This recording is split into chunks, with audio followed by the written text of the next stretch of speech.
I शाळा चालवून 10-12 दिवस झालं. शाळेची कापडं बी घेतली नाहीस आणि वया बी घेतली नाहीस अजून. केव्हा घेणार आहेस ग? गुरुजी रोज छडा देतात. अरे ह्या महिन्यात जरा तंगी आहे. तुझ्या बापाचा पगार बी झाला नाही बघ, म्हणून तर घरात माल बी भरला नाही. हे बघ, पैसे आलं की लगेच आणू, कपडे बी आणू आणि वह्या बी आणू. मागच्या वर्षीची ती काय पाणी एकत्र करून वही शिवली होतीस ना व, त्यातली की अर्ध करून तवर. हा, मुला हाय तशा परिस्थितीत दिवस काढायचं नाही म्हणून त्याच्यासाठी रडत बसायचं नाही.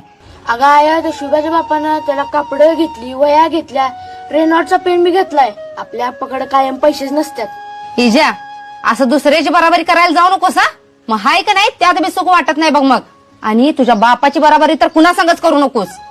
अगं आप्पा कवाच करत नसतात. कधी सुद्धा माझ्या संग प्रेमानं बोलत नाहीत. आणि त्यांच्या संग बोलावं म्हटलं तर माझ्या अंगावर काटा येतो. मला तर वाटतंय त्यांचं आपल्यावर प्रेमच नाही बघा. इजा, तुला ती घड्याळ दिसतंय का? त्या घड्याळातलं काटा असतात का नाही, त्या काट्यामुळं आपल्याला येळ कळत्या. हा, आयुष्यात पुढे जायचं, कुठं थांबायचं, कुठं काय करायचं, सगळं ते येळमुळं कळतंय. ती काट कवाच थांबत नाहीत.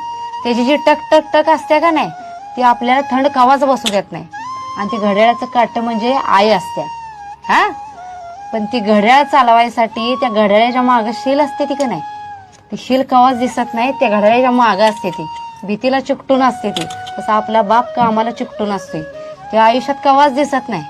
पण ती शील संपलं तर अख्खं घड्याळ बंद पडतंय. ती शील म्हणजे तुझा बाप आहे.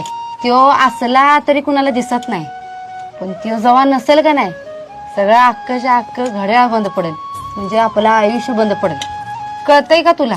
आया, तू कधी शाळेत गेली नाहीस, पण प्रत्येक वेळेला मला एवढं शिकवतेस. त्यामुळे मी नात्यांच्या बाबतीत कवाच चुकणार नाही बघ.